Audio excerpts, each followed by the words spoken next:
大家好，我是小丽，今天分享一个简单又好吃的小甜点做法，一起来看一下。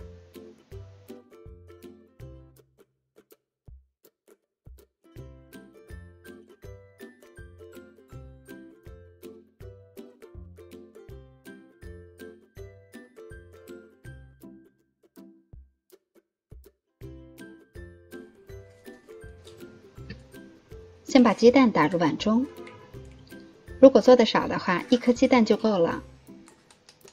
然后用筷子搅散，搅均匀。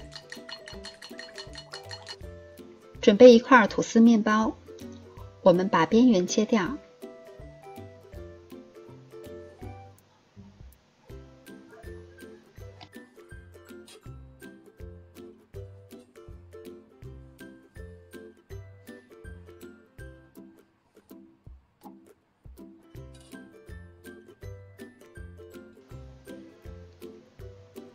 再切成长条，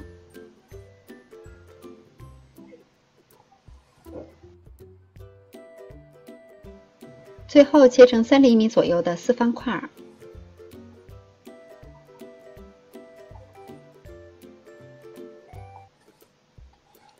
切好以后放到盘子中备用。然后把每一块面包均匀地包裹上一层鸡蛋液。在锅中放入多一些的植物油，油温6-7成热的时候下入面包块，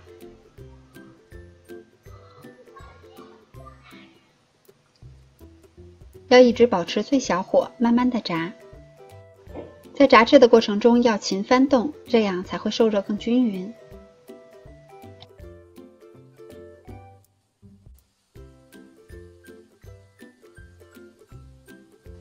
最后炸成金黄色，然后出锅装盘。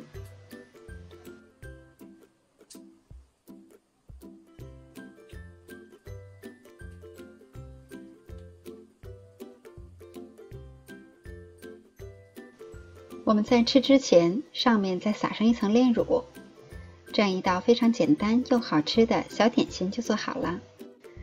它的口感呢，表皮是很酥脆的，里边呢又很绵软。搭配上甜甜的炼乳，真的是香甜又好吃。喜欢的朋友也试一下吧。我是小丽，明天见。